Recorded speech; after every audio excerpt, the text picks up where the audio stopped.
तो आज की कहानी शुरू करते हैं। आज की कहानी है एक बहुत प्यारी बच्ची सुहानी की। सुहानी अपने स्कूल में कक्षा 4 में पढ़ती थी और वो रोज स्कूल आती थी और वो पढ़ने में भी बहुत होशियार थी। लेकिन एक दिन अचानक क्या हुआ, सुहानी ने स्कूल आना बंद कर दिया।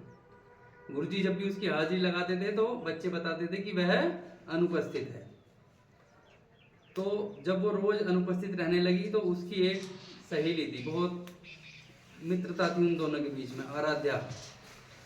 तो आराध्या को चिंता हुई तो वो एक दिन सुहानी के घर गई पता करने की सुहानी स्कूल क्यों नहीं आ रही। तो उसने वहां जाकर देखा कि सुहानी अपने छोटे भाई को खिला रही है और वो घर के काम भी करती है, बर्तन धोना, खाना बनाना आदि, क्योंकि उसकी मम्मी की तबीयत खराब थी। उसने ये बात अगले दिन आके अपने स्कूल के टीचर को बताई कि सर ऐसे ऐसे बात है, सुहानी की मम्मी की तबीयत खराब है और सुहानी को घर के काम करने पड़ते हैं और उसे अपने छोटे भाई का भी ख्याल रखना होता है, इस वजह से वो स्कूल नहीं आ रही। तो जब ये बात सुनी तो स्कूल के बाद गुरुजी भी उस दिन सुहानी के घर गए और उन्होंने वहाँ सब चीज़ें देखी और उन्होंने उसके माता पिता को समझाया कि जो है मुसीबतें कितनी भी हों लेकिन बच्चे को पढ़ाई नहीं छोड़नी चाहिए, उसको स्कूल आना बहुत ज़रूरी है। और उन्होंने अड़ोस पड़ोस की महिलाओं से भी बात करी कि वो सुहानी के घर जाकर उसकी मम्मी की कुछ मदद कर दिया करें ताकि सुहानी को स्कूल आने का समय मिल जाएगा। तो अगले दिन से ऐसा ही होने लगा।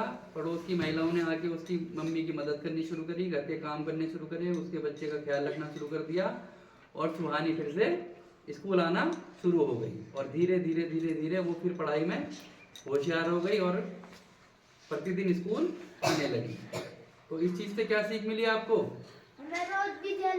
हमें रोज विद्यालय आना चाहिए। और जैसे आराध्या ने अपनी सहेली की सुहानी की मदद करी ना, करी, उसके घर गई देखने, तो ऐसे क्या है, हमें अपने मित्रजनों की, अपने दोस्तों की क्या करनी चाहिए? मदद करनी चाहिए, हर हाल में मदद करनी चाहिए। और तीसरी सबसे बड़ी सीख क्या मिली आपने को इससे?